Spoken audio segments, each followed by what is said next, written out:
तो स्वागत है आप लोगों को होलिस्टिक हेयर शो में। आज जो है हमारे बीच चंदन गुप्ता जी है। तो मैं चाहता हूँ कि चंदन गुप्ता जी अपने बारे में बताएं। ये हमारे साथ बीपीएससी टीचर में नगरपाड़ा में ट्रेनिंग हो चुके हैं। तो मैं चाहता हूँ चंदन जी से कि चंदन भैया हमारे सीनियर हैं, तो बताएं अपने बारे में आप कुछ। बहुत बहुत धन्यवाद।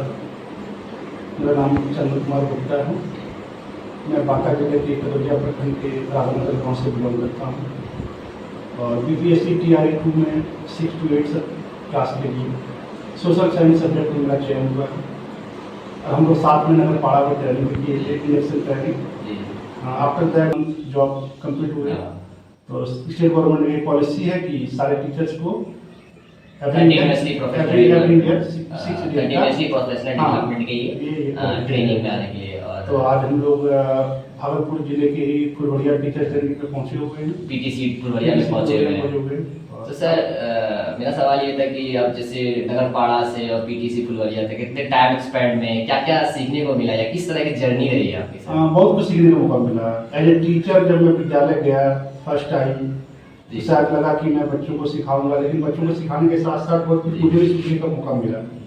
और आप कह सकते हैं कि ग्रामीण क्षेत्रों में बच्चों का जो एजुकेशन का जो स्टैंडर्ड था नो डाउट काफ़ी लो थी और बच्चे बहुत ज़्यादा पुअर थे सब्जेक्ट में, लैंग्वेज में। तो काफ़ी स्ट्रगल भरा वो लाइफ रहा बच्चों के बीच में। बच्चे की स्कूल एजुकेशन में प्रिपरेशन भी काफ़ी कम होती थी, बच्चे स्कूल भी कम आते थे। तो बच्चों के बीच एक माहौल बनाने का प्रयास किया गया इस तरह से। एजुकेशन आपके लिए बहुत मस्ट है और धीरे धीरे बच्चे को रियलाइज हुआ, वहाँ के गार्जियंस को रियलाइज हुआ कि एजुकेशन के लिए बच्चों को स्कूल भेजना। ये एक तरह का इम्पैक्ट पड़ा आपके जाने से स्कूल में या कुछ तरह का क्या इम्पैक्ट पड़ा है? पर्सनली इम्पैक्ट पड़ा। मैं रियलाइज किया मैंने कि मैं जब विद्यालय गया तो वहाँ के खासकर सीनियर बच्चों को स्कूल से बिल्कुल लगाव नहीं था, बस ओनली एडमिशन थी और बच्चे अपने गांव में घर में खेलते थे। तो मैंने क्लास जूनियर के साथ साथ सीनियर क्लास के बच्चों को भी बहुत ज़्यादा मोटिवेट किया एजुकेशन के प्रति, लाइफ के प्रति। तो नो डाउट बच्चे की क्वांटिटी बढ़ी, क्लास में एनरोलमेंट के नंबर थे वो बढ़े और एजुकेशन सिस्टम में लाने के लिए प्रयासरत हैं, कंटिन्यूसली हैं और अभी लंबा समय लगेगा, लंबी दूरी तय करने में बात लगता है। तो सर जैसे होता है ना कि शुरुआती टाइम में स्कूल गए नया, इससे पहले आप क्या टीचिंग प्रोफेशन में थे क्या, कि टीचिंग में आने के पहले आप क्या कर रहे थे? अपने बारे में थोड़ा बैकग्राउंड दर्शक को बताया हमारे। आफ्टर ग्रेजुएशन भी मैंने डिसाइड किया था कि एज ए टीचर ही मुझे वर्क करना है और ये not as a professional but a novel couch teacher के लिए बनना है। और देन आफ्टर मैंने ग्रेजुएशन के बाद मैंने BEd किया और टीचिंग प्रोफेशन में मैं जुड़ा। इससे पहले मैं सिमुलतला स्कूल में भी कॉन्ट्रैक्ट टीचर के रूप में काम कर चुका हूँ। देन आफ्टर मुझे एक मौका मिला लखीसराय के बालिका विद्यापीठ जो बहुत प्रतिष्ठित स्कूल है, वहाँ पर +2 टीचर के रूप में कार्य किया।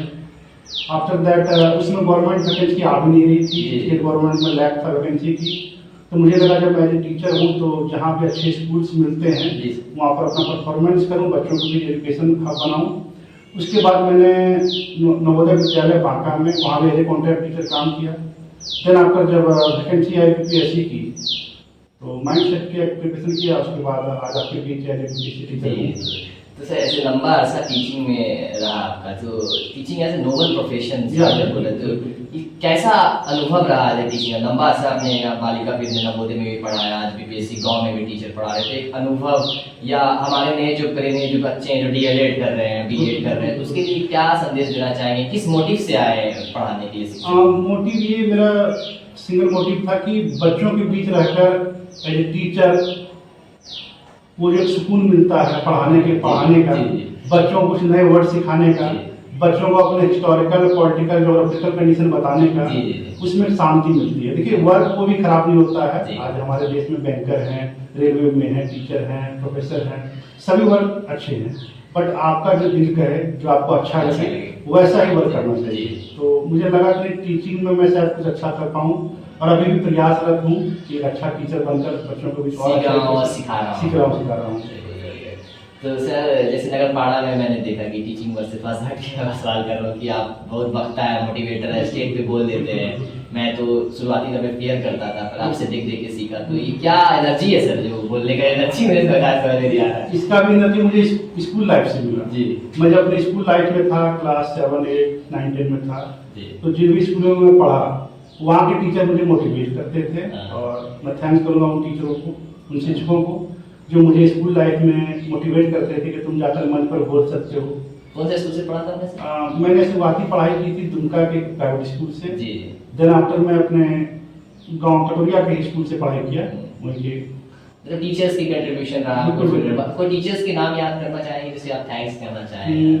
टीचर से थे हमारे दुमका में, शायद रंजीत सर थे, जी। बचपन में उनसे पढ़े थे, वो जी। अच्छे टीचर थे। जी। वो हमेशा मोटिवेट करते थे। फिर जब +2 के बाद जब मैं ग्रेजुएशन में पढ़ाई करने के लिए गया देवर कॉलेज देवघर, तो वहाँ पर हमारे टीचर अभी हैं ही, जी। हमारे इकोनॉमिक्स डिपार्टमेंट के हेड थे उपेंद्र सिंह सर। जी। वो बहुत मोटिवेट करते थे और मैं थैंक्स करूँगा उनको भी। वो हमेशा क्लासरूम में हम लोगों को जी। एज ए टीचर बनने की सलाह हमेशा देते थे हाँ। कि आप लोग टीचिंग लाइन में आइए, अच्छे टीचर बनिए, बच्चों को अच्छा नॉलेज दीजिए। उनको मैं थैंक्स करूँगा। तो वो बहुत बड़ा कंट्रीब्यूशन रहा, टीचर ने एक टीचर को बनाया। बिल्कुल, ये बिल्कुल। सबसे बड़ा कंट्रीब्यूशन ये रहा। जैसे वैसे ऑडियंस अब फियर्स हो जाते हैं, स्टेज फियर, तो ऐसा क्या नया जो वक्ता है जो आगे जाने के लिए उसको क्या मैसेज होगा कि आपको पहली बात तो हेजिटेशन खत्म करना पड़ेगा। और दूसरी बात, जब आप परफेक्ट वे में अपनी बातों को रखते हैं, शुरुआती दौर में सबको गुजरते हैं कि जब एक बड़े क्राउड के बीच में अपनी बातों को रखने में थोड़ा सा हेजिटेशन लोगों को होता है, कहीं कुछ मिस्टेक हो जाए, कुछ गलतियां हो जाए, कोई वर्ड मिसिंग हो जाए। बट थोड़ी बहुत गलतियों के बाद धीरे धीरे आप सीख सकते हैं और वो भी कह सकते हैं कि परफेक्ट नहीं वक्ता नहीं हो सकता है, थोड़ा बहुत कमियां सब में होती है। और जहाँ तक मेरा एक थॉट्स है कि एक अच्छा वक्ता होने के लिए पहले आपको अच्छा श्रोता होना चाहिए। सही बात तो if you are a good listener then आप you can be a good speaker. Speaker.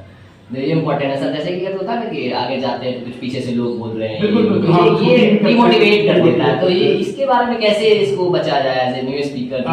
आपको इन चीजों को इग्नोर करना पड़ेगा। जी। लोग हुटिंग करेंगे, आपको पता है सोसाइटी हो, स्कूल हो, कॉलेज हो या कहीं भी जगह पर हो, कुछ वैसे पर्सन होते हैं जो आपको हमेशा डिमोटिवेट करने का प्रयास करेंगे, लेकिन उसमें बहुत सारे अच्छे भी लोग होते हैं जो आपको एडमायर करते हैं, जी। आपको अप्रिशिएट करते हैं। तो वैसे लोगों को आप ध्यान रखते हुए अपनी बातों को रख सकते हैं। नो डाउट फर्स्ट टाइम आप गए तो अच्छा परफॉर्मेंस नहीं कर पाए, जी। पर सीखने का मौका मिलता है जी। और सीखने की प्रक्रिया हमेशा निरंतर होनी चाहिए। जी। आप एक एज ए टीचर Learner भी, है, हाँ एज ए ऐसे- टीचर भी, आप एज ए लर्नर भी हैं। जी। अगर आप एक अच्छे लर्नर बनेंगे तो आप एक अच्छे टीचर बन सकते हैं। गाना सुनते हो आप? गाना सुनते हो? हाँ बिल्कुल बिल्कुल। कौन सा गाना सुनते हो? मुझे ए.आर. रहमान के जो सूफी। संगीत बहुत अच्छा लगता है। कुछ गुनगुनाओगे? जैसे और ए.आर. रहमान सर के जितने भी फिल्म में उन्होंने म्यूजिक डायरेक्शन किया है, जी। उनके सॉन्ग मुझे बहुत अच्छे लगते हैं। और बहुत सारे अच्छे सॉन्ग्स भी हैं, जैसे जितने भी उनकी फिल्में आती एक कुछ हैं। गाना कुछ गाना सुना दो। एक जैसे मुझे बहुत अच्छा लगता है गाना, वो मतलब एक मूवी आई थी रॉक स्टार जी। 2011 में, जी। रणबीर कपूर स्टार कास्ट थे उसमें। जी, इम्तियाज अली। इम्तियाज अली डायरेक्टर थे। जी। मैं इम्तियाज अली को बहुत लाइक करता हूँ। जी। हमारे जमशेदपुर से जी। बिलोंग करते जी। हैं। उनकी स्टोरी मैं पढ़ा हूँ, कैसे वो स्ट्रगल किए थे अपनी लाइफ में।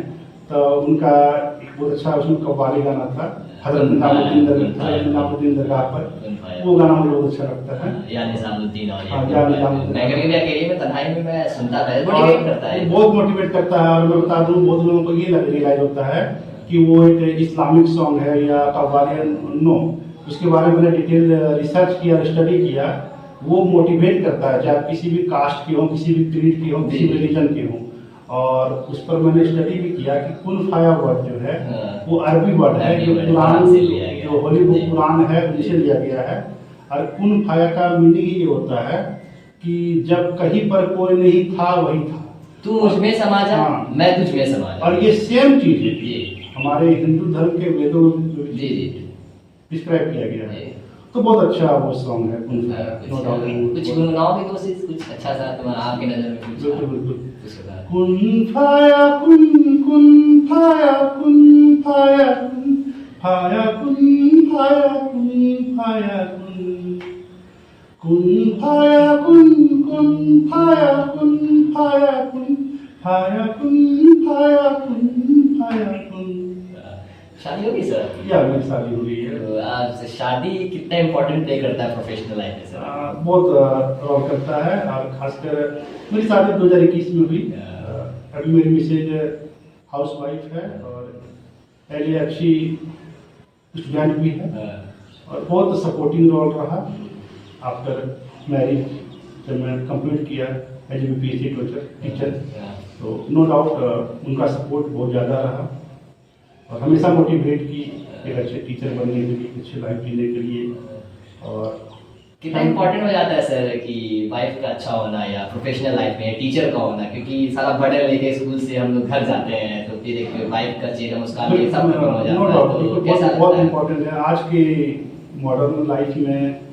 अगर आपकी वाइफ बहुत अच्छी है, हम्बल है, या अगर आप किसी महिला के हस्बैंड बहुत हम्बल और इंटेलिजेंट है, तो बहुत एक कोऑपरेटिव है और बहुत एक सपोर्टिव रोल करता है। अगर आप, और मुझे थैंक्स गॉड कि मुझे मिला, मेरी वाइफ अच्छी है, और नो डाउट आफ्टर शादी हमेशा सपोर्ट की हर सेक्टर में, चाहे एजुकेशन हो, लाइफ में कभी कोई स्ट्रगल आया, कभी मैं किसी परेशानी से घिरा, तो हमेशा मुझे मोटिवेट की और बोली कि आगे बढ़ते रहिए, आप बहुत अच्छा करेंगे।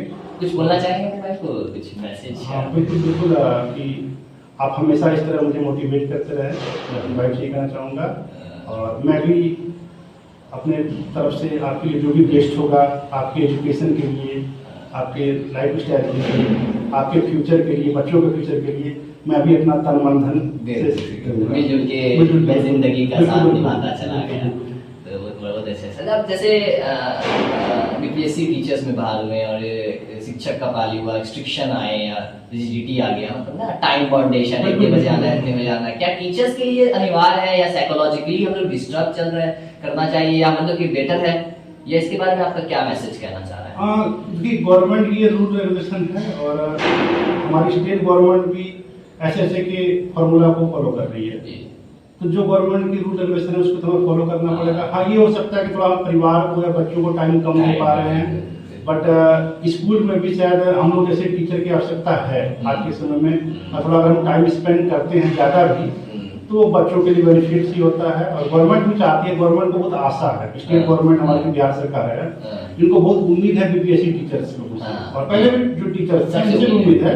इनको लग रहा है कि अगर जो नए मैंने रिक्रूटमेंट किए बीपीएससी टीचर, ये अपना बेस्ट देंगे, तो ये हमारा ड्यूटी बनता है कि स्टेट गवर्नमेंट के द्वारा बताए गए जो रास्ते हैं, जो उनकी अपेक्षा है, उन पर हम खरे उतरें और अपना बेस्ट दें, ताकि स्कूल का एजुकेशन सिस्टम बेटर हो। क्या शिक्षक 10 साल के बाद बिहार शिक्षा व्यवस्था को ऊंचा ला सकते हैं? नीचा भी, मतलब नीचा नहीं कर सकते, सो कॉल बिहार का वो पूर्वज इतिहास रहा पुराना, क्या 10 साल के बाद हम उज्जवल भविष्य की कामना कर सकते हैं? बिल्कुल बिल्कुल, उज्जवल भविष्य की कामना तो हम अभी भी करते हैं, और ये तो हमारा इतिहास है कि पूरे वर्ल्ड को तो ज्ञान बिहार ने दिया। हम मान सकते हैं कुछ वर्षों पूर्व थोड़ी सी शिक्षा के क्षेत्र में हमारी थोड़ी छवि धूमिल होगी, लेकिन बिहार में तो हमेशा योग विद्वान और शिक्षकों को पैदा किया है।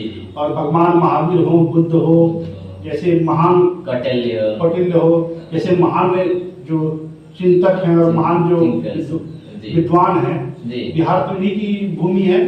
और हमेशा बिहार में डॉक्टर राजेंद्र प्रसाद हो, हमारे मोहनदास करमचंद गांधी को बिहार में महात्मा गांधी बनाया, चंपारण से। अगर मोहनदास करमचंद गांधी जी बिहार नहीं आते शायद महात्मा नहीं बन पाते। जेपी आंदोलन, लालू प्रसाद यादव, नीतीश कुमार, ये सब यहाँ से सब यही के प्रोडक्ट हैं। अच्छे स्टूडेंट थे, आज पॉलिटिक्स क्षेत्र में अपना अच्छा काम कर रहे हैं, बिहार के लिए कर रहे हैं। तो नो डाउट हम लोग बिहार का जो इमेज है वो आज से हजारों साल पहले भी बेस्ट था, आज भी है, हमेशा रहेगा। और बिहारी होने के नाते हमें ये प्राउड होता है कि हम बिहार में जन्म लिए और बिहार के लिए अच्छा करेंगे और बिहार को और आगे बेहतर करेंगे। शिक्षक लोगों को, जैसे बीपीएससी शिक्षक बिहार आए सेवा करने, से यूपी शिक्षक, तो बिहार की सेवा धरती कर रहे हैं, बिहार यूपी तो सब बराबर ही है। तो एक संदेश जो आपके हिसाब से लगता है कि सर क्या बोलेंगे कि बिहार की धरती को कैसे सेवा दिया जाए? बिल्कुल, हमारे जो उत्तर प्रदेश से या मध्य प्रदेश या झारखंड से जो भी शिक्षक या शिक्षिका मित्र आए हुए कार्य करने के लिए, उनका स्वागत है। उनकी अपनी भूमि है, और राज्य में चाहे बिहार हो, झारखंड हो, उड़ीसा हो, छत्तीसगढ़ हो, मध्य प्रदेश हो, उत्तर प्रदेश हो, सब हम लोग एक ही हैं, इस देश के सब अंग में आते हैं। तो वो भी आके सेवा दे रहे हैं। शायद उनके राज्यों में वैकेंसी का अभाव हो, जिस कारण से वो यहाँ आ रहे हैं, बट जब बिहार उन्हें अवसर दे रहा है वो भी अपना बेस्ट कर रहे हैं, नो डाउट। जी। और हम सबका कर्तव्य है एज ए टीचर, हमारी ना कोई जाति है, ना कोई धर्म है, ना कोई मजहब है, ना कोई प्रदेश है। जी सर। हमारा बस एक ही जाति है, शिक्षक जाति है। और ये हमारा कर्तव्य है कि बिहार के नौनिहालों को, ग्रामीण बच्चों को, खासकर गरीब बच्चों को, क्योंकि हमारी पोस्टिंग, हम लोगों की पोस्टिंग तो ग्रामीण क्षेत्रों में ग्रामीण नहीं है। क्षेत्र में। वैसे बच्चे जिनसे शिक्षा बहुत दूर है, जी। जिनके पास बेसिक नीड्स भी नहीं पूरे हो पा रहे हैं, तो वैसे बच्चों को हम एजुकेट करते हैं, अवेयर करते हैं, सोसाइटी में उनको एक अच्छा स्टैंडर्ड दिलाते हैं, तो शायद ये मन को बहुत एक सुखद अनुभूति, नींद अच्छी आती है। नींद अच्छी आती है। तो जो आप तो बोले कि है ना कि ग्रामीण बच्चे को दे रहे, नहीं पहुंच पा रहे। अच्छा, जैसे आप जाते हैं वहाँ पढ़ाने, ठीक है, तो ग्रामीण बच्चे को उम्मीद आ जाता है। जैसे मैं अभी स्कूल छोड़ के आया ना, तो बच्चे क्या बोल रहे कि मैं नहीं आऊंगा, कल से एक सर चले गए। तो ऐसा आपके साथ अटैचमेंट हुआ इस सर? बिल्कुल बिल्कुल। मेरा अटैचमेंट ग्रामीण जो बच्चे हैं विद्यालय के, उनके साथ हुआ। वैसे बच्चों के साथ भी अटैचमेंट हुआ जो विद्यालय किसी कारणवश छोड़ चुके थे